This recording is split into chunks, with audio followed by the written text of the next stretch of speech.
you whether it's 20. I'm sorry. Yes. It tells you whether it's 24 frames, 30 frames, or 60 frames. You want to make sure that you go into Resolve that you have the ability to make sure that it matches. When I did the move file, which I talked to you about the ticket, where we take, I think it's 4 uncompressed tracks of WAV files, put it into a move file, bring it into TimeBolt. TimeBolt does this thing perfect. Then we go to do the XML file. But when I bring it into Resolve, that part where it says frames in Resolve is grayed out. It says custom, and it doesn't give me the ability to change it to 24 frames, 30 frames, or 60 frames, whatever your XML file is telling me. Now, I ran it through Resolve and produced the one flat file, and it worked fine, but I just don't want that thing to bite me later on. Yes. And so you've provided a sample of how you actually recorded and how you actually recorded in the samples. And so, Quinton, I just put that in the drive or in Slack. It's a small, manageable 94 megabit size file, and then the question for TimeBolt.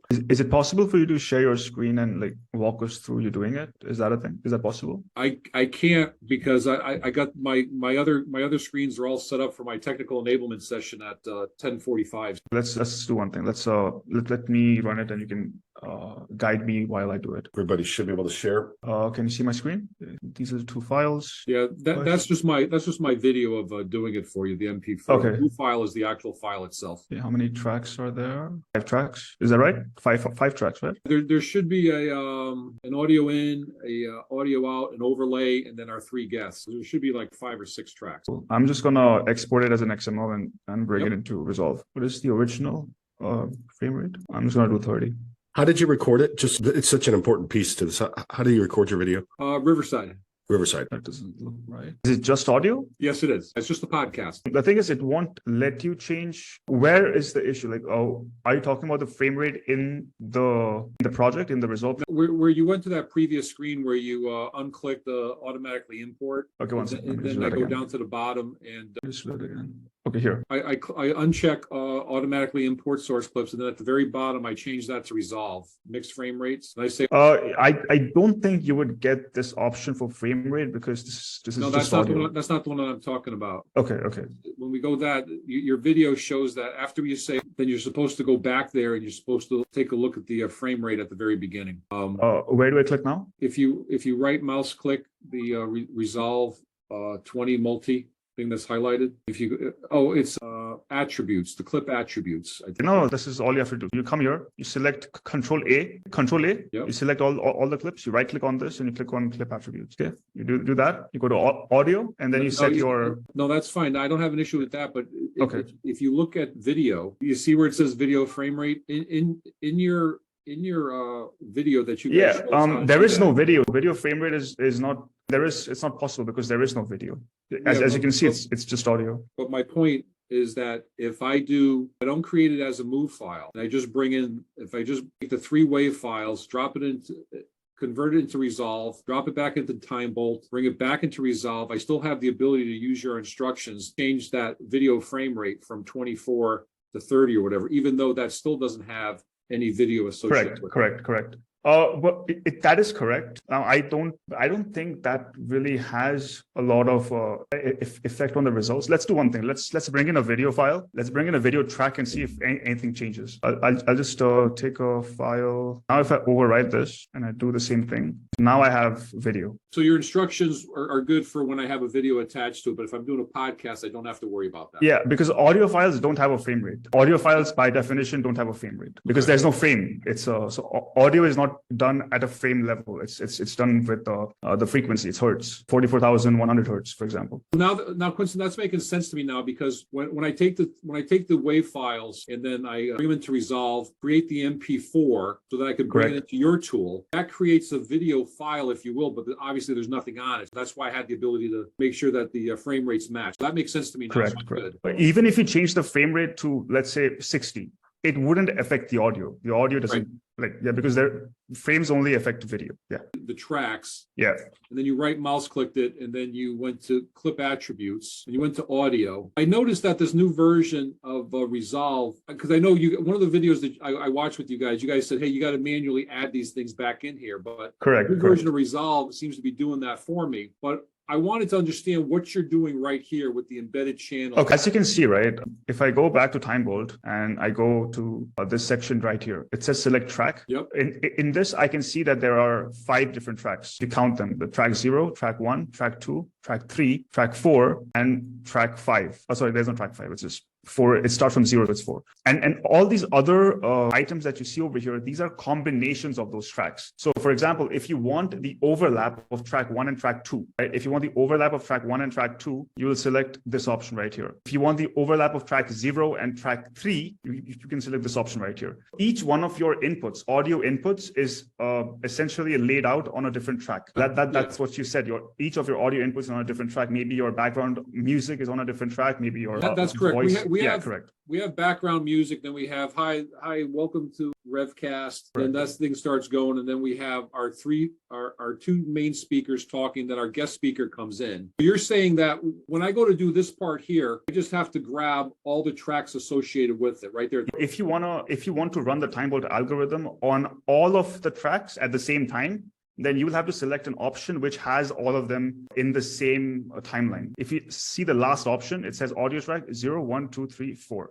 This means that all of the tracks are like compressed on top of one another and converted to a single timeline. Now, are you doing that, or did that occur when my boss converted into a move file? No, TimeBolt receives the tracks separated in the media file. Okay. When it is processing the audio, it creates permutations of each of these tracks among one another, so that the user can select which combination of tracks it wants to run the algorithm on. And the purpose, the purpose of this is mostly you actually have a use case, but for gamers, for example, they have background gaming audio that plays throughout. If you're cutting to the audio and you included the background audio, every kick of a box or charm or whatever melody is sung underneath the original tune that's going to be detected. With gamers, you can ignore background audio and just cut to the commentary.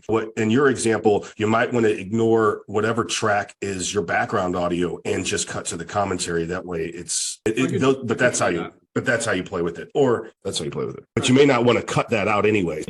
This all may not have any consequence to you because you'll want to keep that audio in there since it's part of the show. And the only other thing that I had for you, Doug, was thank you very much, by the way. This will definitely help me out. The only other thing I had for you was I still want to hook up with you guys in regards to the workflow with Riverside, TimeBolt, Resolve. You and I talked about that at our last office hours. We'll schedule a time for that. Right now, what we have, Paul Murphy did come out with his Riverside video, and it was on the last email that I had sent out. It had, but Paul Murphy, the Premiere Pro, came out with his Riverside, and it shows how he cuts on Riverside. He cuts to different camera angles using audio tracks. But yes, we can. Is there anything specific right now that we can help with that, or no? I don't think so. What I'll do is I'll go through that video again, and if I have any questions, I'll ping you on the side. But this is very helpful today. I appreciate the help. Sure, absolutely. You were next in line. How can we help you? Nice to talk to you again. Hey, Anna.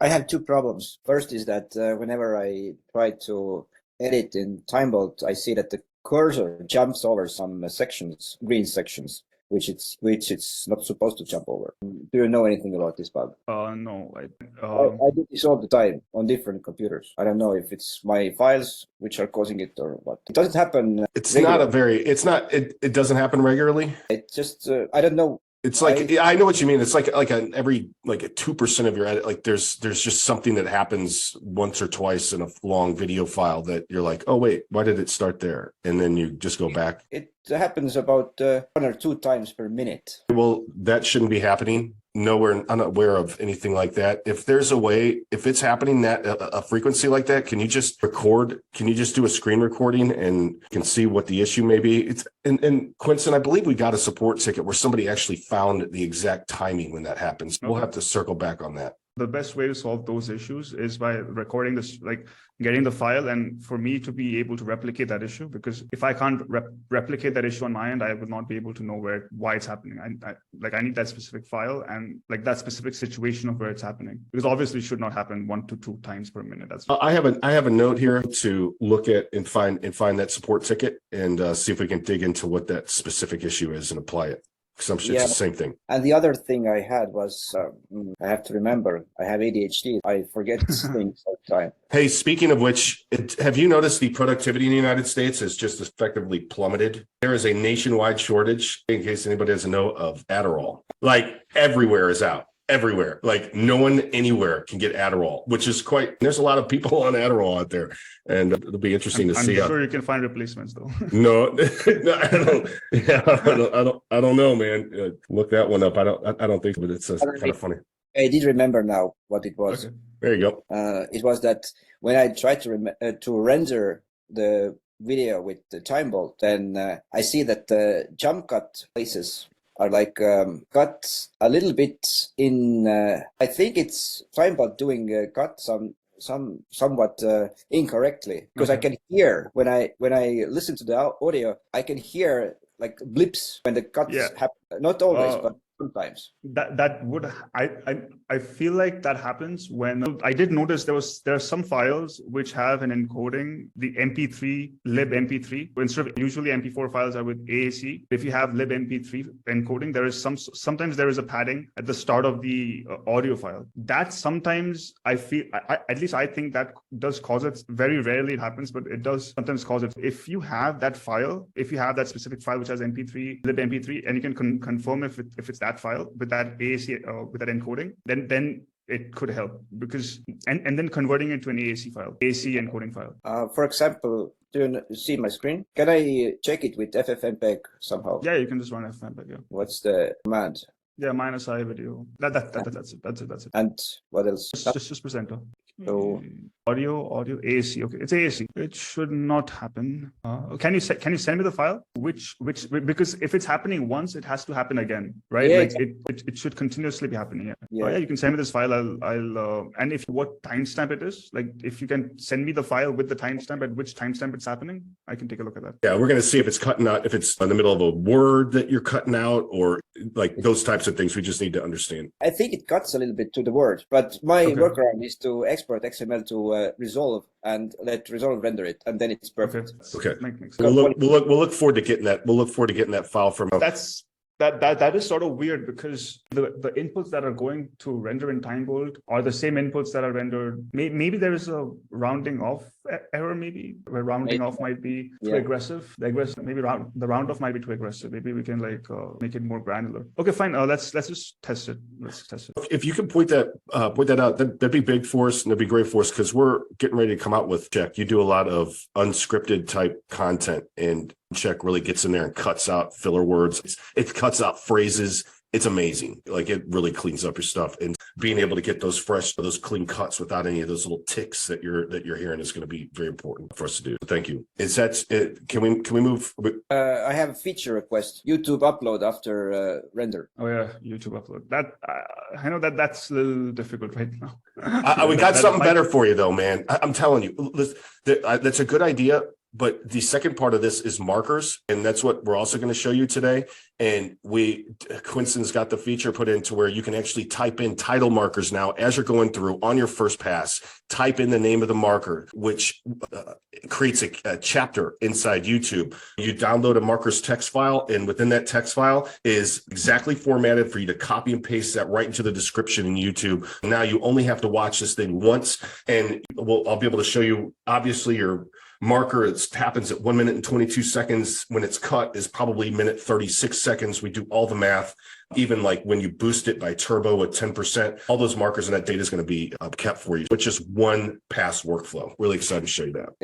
I think I will not be using it, because I have like 10-hour videos. That's what you said about TimeBolt. You wanted us first to, hey, take these 100 videos and turn them into 100 decent videos. And you're like, oh, I can do that now fast. I'm just going to go and edit every video now too. So hey, we're gonna get you. It's gonna be so fast. You're gonna be like, oh, I can't help it. I only did the first 5 minutes to cut out the chit chat before everybody is in the meeting. Absolutely. Well, I definitely invite you to take a look at how we're doing chapter markers now for YouTube. And thank you for that recommendation as far as the YouTube upload goes. I do not know exactly who was next. We have quite a few people on the line. Is there? Let's see, Quentin? were you next, or just because you're close to Quinston? Just a fly on the wall today. I just wanted to kind of come and check everything out and kind of introduce myself and see how everybody else is using it. Oh, fantastic. And just, is it possible you just give us a quick rundown about who you are and what you do? My name's Quentin. I run an organization called DAS, Developers as a Service. We focus on all different kinds of software development, from web development, machine learning, and really everything in between. My video content specifically has been for my outreach, and it's been just like 1 to 2 minute snippets of information to just kind of let people know, like just explaining little software development terms that they may not know, explaining how to hire developers and just all that kind of stuff. Just looking for ways to easily kind of do the audio cutting and editing and stuff to make it that like I can sit down and I can talk like 4 or 5 minutes, and then I'll have like at least 2 good clips out of that I don't really have to go back and worry about later. Like, I don't know if you ever see like Alex Hormozy style kind of videos. You know, I'm not familiar with them. He's big in the digital marketing space. That's like where I kind of started out, is digital marketing and digital marketing technologies. That's kind of what got me into software development. It's like CRMs and chatbots and all that kind of stuff. And he's a really, really big person in the gym fitness marketing space. Like, he's made a big name for himself in the fitness marketing space. He's just like kind of a meme in that space, where he's just got these videos that are always the exact same style, but they always get over 1 million views every single time, because they're very valuable and they're very like enticing. Like, you want to watch them, and that's kind of the style we're going for. Yeah. Excellent. Well, welcome to TimeBolt, and I appreciate you dropping in and joining in. If there's any questions that we can answer, if anything's just kind of slow on your workflow, just let us know. Got quite a few cool quick keys. And hey, could you stop sharing your screen by chance before we learn the nuclear secrets of the United States or whatever? And I just Doug, I don't know if you remember, I messaged you on I think LinkedIn a couple weeks ago before Thanksgiving, just to kind of touch base. We have like 2 minutes after this, I'll just kind of chat for a second with Quinston as well, who I've never met somebody with such a close name. Like, yeah, so better off. Yeah, absolutely. I'll you want to connect up after this? Sure. I got a few minutes afterwards. I don't want to take the time from anybody who needs support for sure, but I found the app. I freaking love it, and I wanted to learn as much as I could about it. So I want to talk to you guys a little more too. That's right. Well, I look forward to circling back with that for sure. Thank you for introducing yourself, Quentin. And looks like we have Huel. Are you next? I'm not sure. That's all right. I just thought I'd put you on the spot. Like, I'll go back and review, and I'm just going to let people know when they're like, "You're lying." First, I'm sorry for my very bad English. I hope we can talk together, but I think it will go. I have not really a problem. I have a question about the usability of the parameters. I share my screen. Can I share? Here. Can you see my TimeBolt? Yes. I put a sample file into this, and I have the problem. Problem is not the right word. Here's this cut after, I think it's white padding. I can get this here left. Yes. So your question is that it's too aggressive. The cut is too aggressive. Yes, but okay. I changed it sometimes to a larger number, to a shorter number, but I can't get the right setting for my way to speaking. I don't know why. Sometimes it works, and sometimes it forgets. If I can just go ahead and make a comment here, if you're padding, if 0.01 or 0.15 is truly not working, it's cutting off the words or the ends of words, do not change. It actually goes again. Don't change the left padding or right padding. The first thing that you're going to want to do is change your filter below sound level. Your filter below sound level, you increase it to capture more audio, decrease it to capture less. And what would you increase it to capture more? You go 30 or 40. Yeah, go to 40, minus 40 dB, and that should fix your problem. No, change from 0.7, change that to 0.5. Remove silence. Oh, yeah. This one? Yeah, 0.5. Update. And then the other thing is that you've done the cardinal sin here, Huel, with the ignore detection shorter than. That has to be at 0.75. If that is it just doesn't work properly if it's anything other than 0.75. You either use it or you kind of don't. What is that? Hit play. It's A or so. Yeah, test voice, but you definitely don't want that. For this, I have a feature request to see only the cutted clips, not flip timeline. I know this function. Instead, see only cutted clips. Yeah. So the then red I can is only scroll to the cutted clips and can look if there anything like this, and can go in and it's a filler word. Yes, you can flip the timeline. You can flip the timeline and check only the ones that are cut. Yes, and now when you do this, if it only goes close to the green. So if you play it now, Yeah, I know this. And go fast. Like if you scroll up and go up and like try and do like 2 or 3x speed, it flies through that stuff, man. is there something else there you go. that you want? Not also I would prefer to visual the cuts or visual see the clips with cuts. I usually don't go with audio through the timeline. I usually look like this, goes this way, but not with flipped. And for me, but I don't know if anyone needs this too. For me, would it better or nicer to see only the cutted clips? Oh, so you don't want to see red. You don't want to see red. No red. Only the red, yes. Okay, only the red. After no and blues. after, only the red. The UI right now there's a reason why the UI is like this. Yes, because there's a reason why the UI is like this and not like a conventional Premiere Pro UI. Like in Premiere Pro, when you delete an item, like delete, if you cut and delete, that vanishes, it disappears, it's not there anymore. We are trying to build a different sort of timeline for easier silence detection. We realize that for silence detection, you can't use that sort of timeline because you always want to go through and turn on and turn off clips. If you delete a clip, it's very difficult to bring it back. So when TimeBolt runs an algorithm, when TimeBolt runs the algorithm, at that point in time, a lot of times it might remove something that you want to keep, right? It might remove something that you might want to keep. And for it to be easier to bring that deleted part back is why the timeline is designed like this. If you're saying that you want to remove those parts completely, well, obviously that can't happen at this point in time. Yeah. If there is a change that you wish to see in this existing timeline, then you can share that with us. Yes, I want only see it. I want not have the cuts inside because I export it to EDL and go to DaVinci Resolve and import it. Correct. This video, how long is it? It's middle of from the length of my videos. Most videos are 15 minutes, but sometimes I have videos with 40 or 50 minutes, and then it's hard to me to scroll through the timeline and look only for the red things. And it's not that hard. Yeah.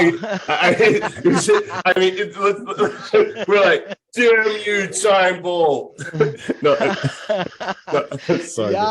Yeah. I understand. That's why we did break it up into preview chunks and stuff like that. But this how with our goal isn't so that you're like using your mouse to kind of scroll. Our goal is you place the cursor on there, you're hitting the space bar type thing, and you're hitting L and you're blowing through it 4 times preview speed. Yeah, I think, Doc, you can teach him the he looked like he was already doing it. He did. He looked like he was doing it. He put his cursor in there. And the shortcut keys, the up and down arrow, yes, you've got up and down arrow keys. Like if you put up and down arrow keys, then you have the shift. And soon what you're going to find is just to trust TimeBolt, because every single time that you've clicked on some audio signature that is cut, you're like filler word. Oh, didn't need that one. Right. That's good. That's a good batting average. Yeah. If you go to the top left section, top left, there's a keyboard icon. Here are all the shortcuts which you can use to use through the keyboard, and you can go faster. They're like, you can cut the timeline, you can go to the next frame, previous frame, cut, previous cut, next green cut, you can go up arrow keys. So you can like blaze through, you can press up multiple times and just keep going to the next cut. Is there a way to zoom the timeline, zoom out? Sorry? Zoom. That's something that's Zoom is not supported. Okay. And we certainly understand the need for something like that. Yeah. And I don't know if you remember, we talked about 3 weeks because I had a new computer and have to reinstall it and can't find the download link on the website. Do you remember? Yes. Yes, genau. And what I miss on the front end here is a button for check for updates or anything else. Is there anything? You don't have to worry about that. Every time you start TimeBolt, it checks for updates. Yes, but sometimes it is 30 seconds. It does. If you're not doing it all the time, sometimes it can feel like there's like a big lag. And what happened, and you bought your deal off AppSumo, correct? Was it last year? Sorry, I don't understand. Did you get a lifetime deal? No, I have a month's payment deal. Well, in our community, we have a download link for the latest versions of TimeBolt. Our community has the latest versions if you just want to do a manual check. Just go to timebolt.io/download. I asked therefore because I had the old version. I shoot the membership on for a year, and it was a very old version. I think 4.5 or 4. Here comes a update button, but I can't click it and nothing. Well, I can't click it, but nothing happened, and therefore I was looking for a new version to manually Yeah. download, and it was Yes. my problem. So if you just want to again. download the latest version, just go TimeBolt.io/download. And we'll Perfect. keep that in mind. I certainly understand that you're saying that unless you're on a live call with us, that's hard information to know. And if there's a way that we can kind of put a button or something that lets that you have the latest version, I think that would be good for TimeBolt as a whole. So, all right, perfect. And is there anything else that we can help you with right now? No, you said to me the EDL format is no problem for Resolve. It's no difference between XML. It's doesn't matter. Sometimes I have the problems that audio and video is not synced, but it happens not often. I mean, I would still recommend using XML instead of EDL. Try using XML. XML is more stable than the EDL versions. But XML, I have the problems that audio and video is not linked in Resolve, and correct, it's not linked. Not good for me. It's not linked. I have many cuts, you see, and it's not good workflow. Then I have to make a compound clip, and then I can see the cuts and cannot adjust fine. And therefore I use EDL. But I use EDL since a few months, and the problem was with XML. I have no problem with synced audio and video. It's only on, I think I'm not 100% sure, but I think it was with XML before. Is it possible for you to send a test video file which has the sync issue? Yes, I can. If I notice the problem in the future, I can send you the file, the video audio file. Great. Via Dropbox or whatever. We do get we're getting random points about that, Quince, and it's like some sync. I can't zero in on the file yet, or like what is happening. Yeah. Okay. I mean, if you find a file like that, just send it to us and we'll take a look at it. You have to send it through the support ticket. You just have to send it through the support. And if you can, just take once you see that there's some type of sync issue, just do a screen record and say, these are the settings that I used in TimeBolt. I exported to Resolve. And once I exported to Resolve and I exported a video from Resolve, you can see at this time stamp where there's sync issues. We can go back and do that. Okay. Identify the source of the problem. Do you need the CTJ Resolve project file? No, just the video file. The raw video file, right? And I know it's a pain in the ass because typically if you're going to have a sync issue, they're going to be over longer video files, which means a little bigger file type thing. But if you could just upload that to a Google Docs with an open link so both Quince and I can access it, that'll be great. Okay. Yeah. And we'll get that squared away. We'll definitely take a close look at anything that you send over to us. Right. Yes. Good. All right, sir. Well, thank you for joining. And I was talking. Yeah, absolutely. And thanks for choosing TimeBolt. Ethan, it looks like Ethan's been with us a couple weeks in a row. Sometimes he jumps on, sometimes he prefers to stay muted. But I just want to check. I am here. How you doing, sir? Excellent. Is there anything specific we can help you with today? I had one question. You guys were talking about you could do different audio tracks. Yes, I'm sorry. I was just wondering because you guys said you could do different audio tracks to edit the certain ones. I was wondering if you knew how to do that in OBS to get separate ones, or if you don't know how to split it. In OBS, there's that sources section, right? In the sources section, you have those different items like audio capture, audio input. I think each input source that you add will go on to its own track. I tried and it didn't work. It didn't? That's a good, because then you have to see if you're using a Mac or a PC. I think there's lots of information out there on how to record multi-track audio in OBS. But I think it's a good idea if we figure out how to. I did some looking and it was mostly just adding different tracks to record different sounds on, but it didn't import it to DaVinci Resolve. I'll have to do some more research and see if I can find something. That should through OBS though. I mean, it's totally through OBS. Totally through OBS. That would be very nice. It's showing here how to do the output. Then you do your recording. And here, I'll just go ahead and. That's probably what I found. They're switching to different audio tracks with checkboxes or whatever. Yeah, I tried that and it didn't work for me. I'm not sure. But that's definitely the process that all the gamers are using to do that. I can I'll try and post something up in the chat. I did notice. Do you have any additional questions besides OBS? I have a question for the group. There's something that happens 30 minutes into when I'm recording on Zoom. All of a sudden, all my audio just drops. Right, like I record through OBS. I put the headphones in. I don't have any echo in the recording, but it's just not working. Is it something to do with having the paid version? Because I know there's paid versions of. Yeah, but I have the paid version. That's a good point. I mean, I haven't looked into it, so I don't know. I tried to uninstall all my plugins and all that stuff, and I thought I fixed it. I apologize. I don't know what's going on with my Mac. Excellent, Daniel. we have not gotten to you yet. Nice to meet you. Is there? Yeah, it's been. Can you hear me? Oh, wait, I think we have before. Have we talked before? I think I'm user number 7. Oh wow, wow. Yeah, I'm like legacy apparently. That probably helped build this thing. I constantly see these emails and I'm like, all right, I got to jump on one just to kind of stay up to date. I had some time today and just wanted to kind of first just thank you guys for incredible software you guys have. But I do 3D modeling and training. A lot of what I do is I have a website called sketchuptrainer.com. Most of the type of recordings I do are in OBS, exported, sent to TimeBolt, clip out any dead space. And I think a lot of the later updates have been really great at streamlining stuff for me. The only thing that I don't know if it's a feature request or even possible. The only time I get into issue when I record, I try to make sure I'm talking and moving the mouse. And obviously I know TimeBolt is all about audio, but is there a way to not silence areas where the mouse is moving or there's movement on screen? I imagine no. There is, and we have got this request before. It probably won't come out this year, but we have been thinking about this. Maybe next year, maybe in the first quarter, maybe second quarter of next year, it might be a possibility, because right now we're working on the feature that Doug talked about, UMCHECK, where you have these long form unscripted videos. So that's the area we're focusing on right now. But the thing you talked about just now is possible, because you can do a delta between frames. You can take a frame at, let's say, 30 seconds and another frame at 31 seconds. You can take those frame values and then it's a matrix of pixels, right? Just like compare those pixels with each other and see if there's a change. And if there is a change, you keep those 2 frames. And if there's no change, you remove them. So it is technically possible mathematically. And it's actually possible today.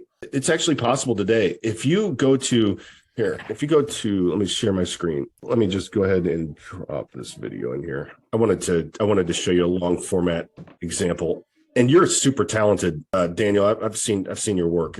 You're super. Oh, thank you. As soon as I certainly remember. SketchUp was the first program I ever used. Yeah. But then I used Blender after that. And we had somebody that basically like the exact same request. So like, how do we speed up, or how do we keep the silences? How do we keep silences when our mouse cursor is moving around? And we actually included that into FASTFORWRD. They're basically saying that you can say anything under like 2 seconds, right? Or 3 seconds. For example, 2 seconds, it will just speed up the cursor of the movement of the mouse you could do something like by 2x or something like that, or 1.5x, to where it's not like super fast, or you can go fast. But that just keeps it where people know if you have a longer break that's typically due to dead air and pause, right? Like that's a transitionary time. Or when but you may be demonstrating software where you're like, first you click here, then you click here, that type of thing. If you are then saying, if I do that, I'm going to say that that's me doing something on the screen, you can just speed up that action instead of cut it out. Right. And I practice that a little bit with it's more for like the long, like corporate trainings that I'm doing, where there's just like dead air from us talking or just like waiting for them to do stuff. Like the fast forward definitely works, but it's smaller. But have you tried, this is what's new about this, the fast forward. There's fast forward cuts longer than 90 seconds. And this is what I'm saying. This little value right here may be your best friend. Try doing like 2 or 3 seconds and up to 3 seconds. Oh, so your longer silences are going to get cut, but your banter, like not see how these smaller ones, this could be me moving a mouse right during a demonstration. But for the longer ones, anything over 2 seconds get entirely cut out. It's just more, you can look at that as like a dead air. Wait. Yeah. So go down to your settings there then. You're saying fast forward cuts longer. In a lot of those cases, I want to cut fast forwards longer than, I don't want to fast forward anything. I just want to leave this at 90, like a minute and a half. You're not going to have silences. Like if a silence, silence has to be longer than the minute and a half in order to speed it up. But the fast forward cut shorter than, that's for your micro type actions. Gotcha. And that probably might help in, I've gotten complaints from some users that like, oh, your tutorials are too fast, because my padding was really tight at that time. Yep. And my quick response is like, just rewind and watch it again. But the only pause you're going to hear is a button that you click, right? In my tutorials. Can you only use one of them? This right here, I think, can really, really, really help. And it doesn't have to do much, right? It can be like 1.5 or 2x, or you can speed it up. But that's certainly a way that we recommend doing that. Can you do one of them, not both? Just one.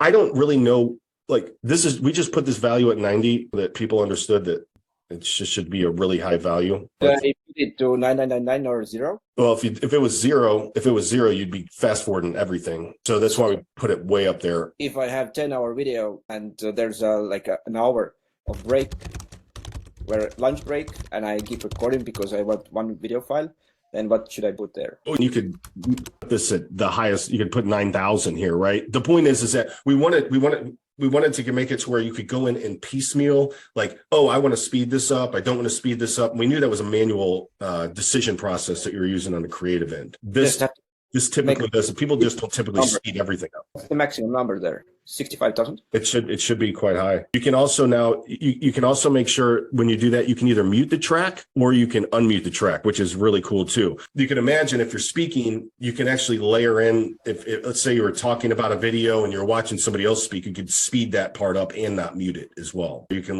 the fast forward longer then is an integer. You can have a really big integer there, maybe 30 number. It could be as big as you want. 32-bit integer, right? Yeah, it's a 32-bit integer. Actually, it's 64 because it's JavaScript. Okay, then it's really, really big. It's really big. Does that look like you're something to give you to work with there, Daniel? I can definitely run that through for a couple of my last recordings. That's really helpful. I think the other thing I had was in these like longer recordings, I've been trying to do like breaks every 15 minutes where I'll just do a new recording. But sometimes I just want to do a long recording and just do a chapter mark. Is it possible to, I know there's like an extension in OBS where I can add chapter marks, or do those transfer? My God. Yeah, no, hold on. Yeah, no. That is exactly what we built. Okay, so this is exactly what we built. This is what's brand new today that we have to talk about, that I'm just excited about, because now I go back and I have to edit these hour and a half long files, right? And hour and a half long live calls. And you get pretty intimate experience about everything that needs to happen. Let me show you real quick the process and with check and then with markers on how this for unscripted video, how this can really change how you edit. After you add your file and you get your settings right, before you start doing anything additional, it's just kind of like layering in edits. You're going to want to run check. And check, you basically just do start your audio transcription. And what it's going to do is going to take that long file and it's going to convert it to a MP3 that it's the smallest possible file that we're sending up to the server to get the transcriptions, which will then allow us to run the filler word detection tool, right? So you're not sending up a full video file. We're ripping off small little audio files to make it as fast as possible. Now, what happens is after that, it kicks you over to a payment page. This is, well, you basically pay on a per minute basis. What that cost is, we don't know exactly, but you basically are able to save your credit card information in, and you just hit pay. And what happens is this will go through and run. And after it fetches your transcriptions, it'll provide a downloadable file on here if you need it. And then it'll also kick it over into TimeBolt. I can go ahead and cancel this because I already have the transcript. No, wait, don't cancel. Don't cancel. Oh, you already have it? I already have. Let's just see what happens. So just wait for like 5 minutes. Well, I think that's the thing. I think it's going to take, if you have an hour-long video, it's going to take about 7 minutes to kick the file up, transcribe it, and kick it back down in TimeBolt. Okay, fine. Let's just cancel them. You won't have to select it manually. I'm just selecting it manually. This is exactly what would happen if you had it. This is what kicks back when it's done processing. We're still working on exactly what words to use, but like, look how many times was said in this. There's 44 times the word said in this. You can actually do both filler words and phrases. Phrases and filler words. You might, for example, like it's. There's the word like that is important. Now there's like, just like this. Look how many likes there are. It's a boatload of likes. And you might be able to find some of them are like, and you'll begin to notice once you start cutting these out, how fast like you're actually able to speak. Just any random filler words, you basically split timeline and it turns all these words off. It finds exactly where they're at in the timeline and shuts them off. The XML. And so I didn't know, as one for long unscripted video, this cleans it up. This really cleans up your rate of speech. I sound way faster recorded than I do. You can see those tiny red parts in the middle of the green section. Those are the ones where the filler word removal tool just cut those parts out, because that was like a it was an there was some filler word which you didn't need. That type of thing, right? You're able to actually see how many times you've removed things, and you're able to do this as you're going through. You can even like click on the word itself. If you go, can you show them an example where you can click on the word? So let's say, So let's say you find a word which you don't want. Or there's just see how you can click on it and it gets added to the list. That's killing the video too, right? Not just, that's trimming audio and video from that clip. Okay. Correct. Yeah, it cuts out audio and video from that clip. And so now you can see all the little slivers. I actually, what's kind of funny is you can then turn off. I'll change this to like, here, let's just do something here. Let's do like 3 seconds. Change that to like 3 seconds. I still got filler word detection in here. And then what you can do is basically go in here and where the hell did that remove? Yeah, you have to flip the timeline. Right, then you reapply that, right? And then I do flip timeline. Let's see what like it's right. It's just ums and ers and ahs and so's and likes. It's just all your ums, so's, and likes are all completely gone now from your unscripted video. Let me get back here. Now you've got your base. It broke. Your base edits done, right? Like we broke TimeBolt. No, this thing broke. It's working. Yeah, no, I put this through hell. You just have to apply the check after you update silence detection settings, right? It's like correct. Settings, right? Then you do your check, and then you go in, because now if you're going to do check and these other things after you do markers, which I'm going to show you, Daniel, it can cut into your markers. Just get those two things done. Now you go through, you're going to just watch this thing once now. This is what we're going to do to mark this for YouTube. The other thing that I found, we're going through, let's say, that maybe was it. Like maybe there's a time code somewhere. This is an important part, right? This is going to be our first marker. It's going to be called time code. What I'm going to do is I'm going to hit the letter M. It adds the yellow tab right there, and we'll just put time code. So you right click and the menu pops right click and it pops up, right? You keep watching.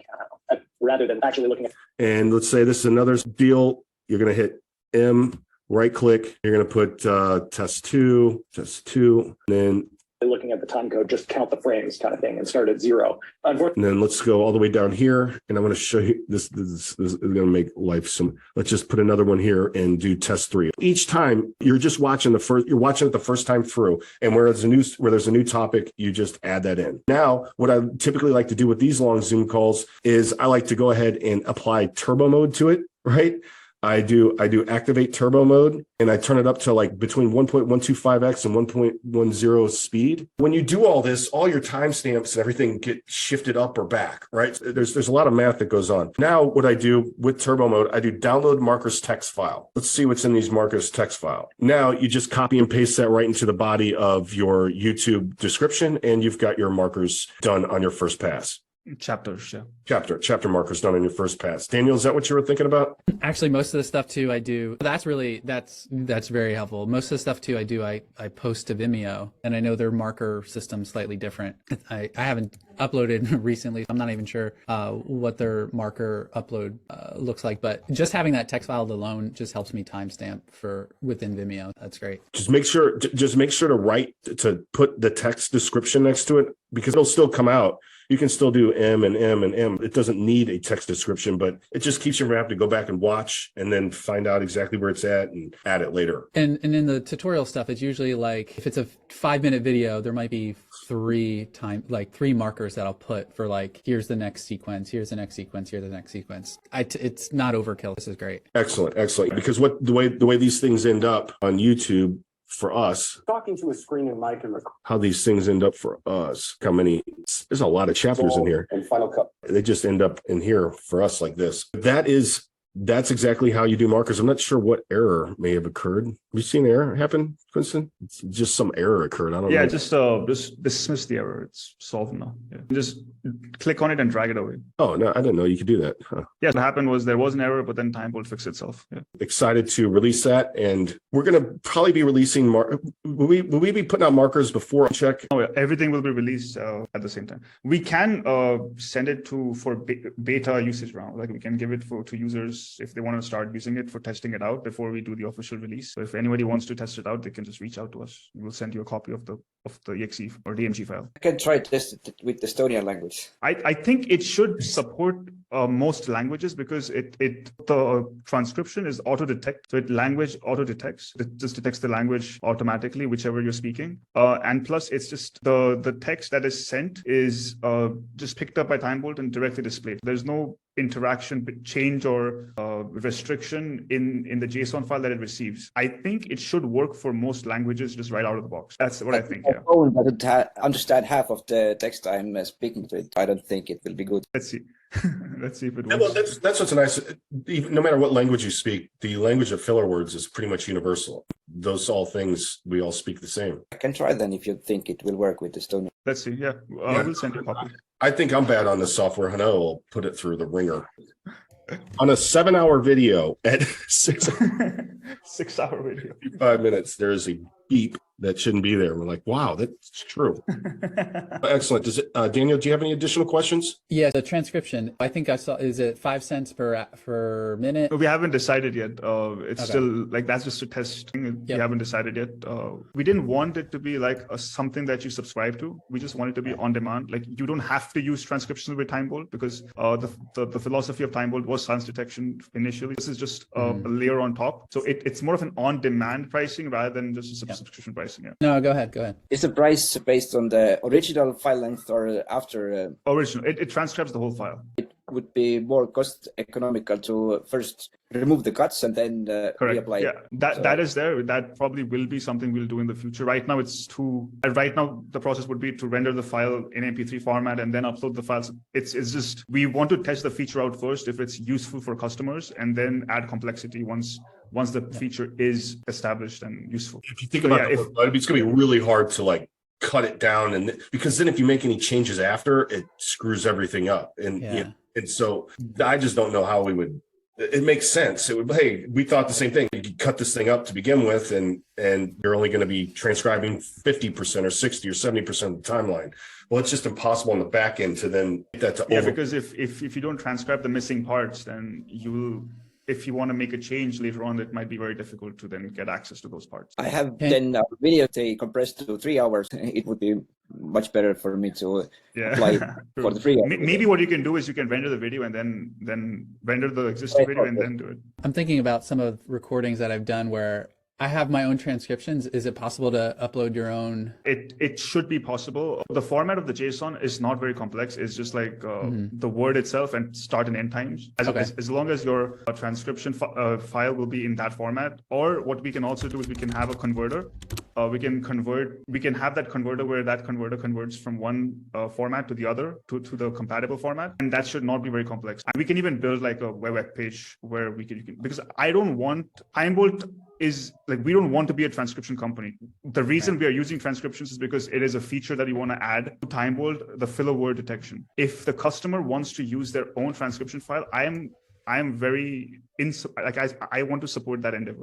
The price is minute, like it's so minimal, but like I've done ones where I've either used Google Cloud Speech or Amazon Transcribe. Happy Scribe was a good one too. Yeah, Happy. Zoom does it too, right? Like when this recording comes out, Zoom you record to the cloud versus the computer. Yeah. They come out with the transcriptions and it's already done. It's there is a difference. The transcriptions that are the file that is being used in TimeBolt for this sort of feature is very granular. It doesn't give you it's like let me show you the file. It'll be easier for you to understand what I'm talking about. Open the JSON. I just opened that JSON file in text editor so that you can display what that file looks like. Just text edit. You can make it full screen. If you see, it's not an SRT file. It's not a regular subtitle file. It's a file which has the word itself. If you see the first line, it says start 1.72, end 2.05. These are seconds, start second and end second. And then it has the word itself. It is very granular, this file.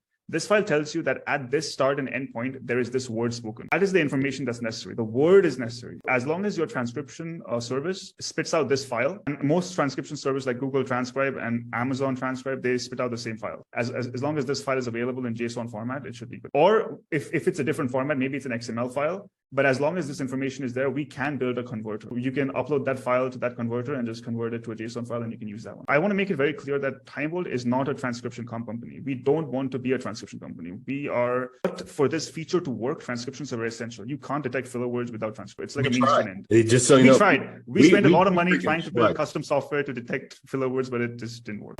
And it's just not reliable. Yeah, it's not reliable. It's not reliable. And for us, like I use ClipScribe, and there's other types of software. It's like we just wanted to be this timeline editing tool to get the timing right. And then it's amazing. Once you get the timing right, you go into ClipScribe, and they've got all the different formats that you can export as. And then for the different social channels with all the graphics and the big title overlays and wherever you want it and stuff like that, those systems become a lot more easy to use when you've got a fully edited timeline with all your noise gone, right? It becomes much easier to layer it in there versus just something raw. Should we just do we just want to sign these guys up right here for running a test on with Yeah, you can create like a, I don't know, Google form and just send it to everybody. And then well, no, I'm just talking about the guys right here on that way, because it's still kind of a test. It's a beta test type. I'll send Mr. Brown, Hano, and Ethan. What's your last name? Fritz. Fritts. Would you like to try this out?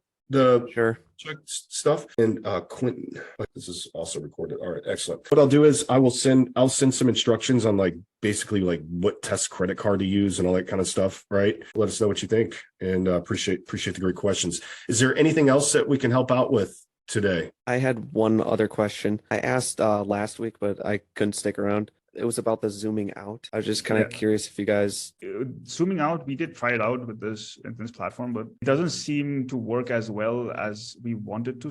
It would require some platform work to show that in the timeline. I can't promise a timeline right now, but probably next year, once the UMCHECK thing is done, we can focus on that. It will require significant re-engineering because the timeline is already built in a certain way, and to add zooming feature to it would require some work. I can't promise anything on that right now. Oh, of the timeline, zoom in, zooming on the timeline. Scene. On the video, zooming out the video, so you got a black border around it. But this is the thing I don't understand. Right now you can punch in, right? And if I go like this, it zooms out. Further. You literally, it would shrink the size of it down. It's small. Oh, okay. With black borders? What would you use that? Punching out. Sometimes you punch out. You've seen videos, they just punch out. Oh, I've never seen where it punches out far, makes it like a thumbnail type thing with black borders. It's like an artistic effect, I guess. I don't know. I figured it wouldn't be too hard for you guys to do either. I don't know. Yeah, that won't be too hard. Yeah. Yeah, that we can do. Sure. All right. Actually, thing also, can you make the viewport size bigger? When we designed the TimeBolt for the first time, even Doug told me that this design is very unorthodox. He didn't like this design at first, but the reason we designed it like this is because I told him we wanted TimeBolt to be a form you fill, like a government form. You go to a government website and you fill a form, right? You start from the top, you go to the bottom, and you fill a form. That's why the TimeBolt UI is like this. Now, obviously, some time has passed since then, and it seems like the UI does need an update. Just making the viewport bigger might not solve the issue. It will require a redesign where you have more modular setup, where you have sections which are at the top left, sections which are at the top right, sections which are at the bottom. Just making the viewport bigger might not help, because if you make the viewport bigger, then the alignment between the timeline will change, and the timeline will go a little below the screen, and then the parts which are above the video will not be visible. There's a bunch of stuff that will go wrong if that happens. And there will be a UI update where everything will change, where it will be much more modular, where you can move around windows and stuff. Until then, I think this will be what TimeBolt looks like. But what we can do is we could have maybe a setting where you can set your own viewport size, where you can go into and this will be default, and then you can go into settings and then have a bigger viewport if possible. That's something we can do. To design the layout. Do you use CSS to design the layout? Is it an Electron app? Yeah, it's an Electron app. Do you use CSS to design? Yeah, CSS. Can't you just tell the viewport size to... That's what I'm saying. We can. That's what I'm saying. We'll have a setting in the settings section. You can have a button which will increase the size. Customizable. I know. the thing is, I know what you mean, but the thing is, if I change it for one person, then I have to change it for everybody. And can you make it under the utilities menu or somewhere else? Exactly. That's what I'm saying. Like in the settings section, I'll add a button which says you can have a bigger viewport. No, you can just specify your own CSS file. No, that is not. Sorry, I can. No, that is where I can overwrite the CSS. I don't think that is a good idea, because it will give you access to a bunch of code, which I don't want you to get. CSS access codes. I'm sure, like, I don't know. I'm not an expert in like those, so I don't know. I'll have to like do some research about it. But then I can give you a button which says, give me a bigger viewport. I can give you a button so you can increase the size. Yeah. What I want is that the viewport would be as wide as the timeline is. If your viewport is as big as the timeline, you won't be able to see the timeline. It would just scale bigger, and the timeline would be. I can see the timeline if I don't know who is sharing the screen, Doug. Mm-hmm. Yeah. If you put the timeline on the bottom of the screen, like, and then the viewport could be the part which is on top of the timeline, filling the screen. The problem is that I'll just have less of this up here. It just won't have any of this stuff. I never use it. I can scroll if I need to. Okay. Usually I don't use it. Yeah, we're one of the, besides that, sounds like it might be a quick fix, like doing the perspective changes. But we're also obviously the zoom functionality, being able to zoom on the timeline. The fact, like, the two biggest gotchas we've got with this are we can only like look at the audio for H.265, and then for our Sony cameras, this XVID codec is a nightmare to deal with when it comes to video preview. We're trying to figure out how to be able to watch video previews on an iPhone and the Sony blogger's camera, right? So that might be something we look at. If you resize the TimeBolt window, make it narrower, does the timeline scale with it? Did it resize the timeline? It does. It could do the same with the viewport. I'll have an option which says give a bigger viewport. But it will cover up most of your screen though. Sure. The reason why I need it is I need to read out the date and time from the video, like you have here. We'll have an option in the settings which says give me wider, or you can make it draggable, like you can drag text boxes in web pages. But then see, if you make it wide, then you also have to make it tall. Yes, aspect ratio remains the same. To maintain an aspect ratio. Yeah, fine. Let me look at it. Although I think that it would be easier for you and nicer for the users to make it as wide as the timeline optionally. But when the user resizes it, yes, but both of them, maybe that toggle button should be. Just take the whole thing with it? Yeah, both of them. But it's just for horizontal widening, right? It's not. Or if you toggle that, it will be a vertical scale too. It'll go. I'm pretty sure that the aspect ratio of video remains the same. What he's saying is it doesn't matter if all this stuff goes away right here, where select track and all this stuff, right? This could be one big video. No, if it's a 1920 by 1080p video, it's going to take up the entire screen. You won't even see the timeline. Depends on the screen. If you have a taller screen, that might work. I have 1610, I think. All right. Is it taller or wider? Is it a vertical screen? Let me see. It's 1920 by 1200. Yeah, okay, that might work. Yeah, that probably work. Cool. I'll add this in the. Very good. But I can see the date and time in the video in the menu bar. Take a look at it. All right, gentlemen. Well, thank you very much for joining us for live office hours on December 1st, 2022. Again, you're live with Doug and Quinston. Please hit the subscribe button, like button, and notification bell so that you can know when we release some of our new features and videos. But that does it for TimeBolt, and we're out of time. Thank you very much.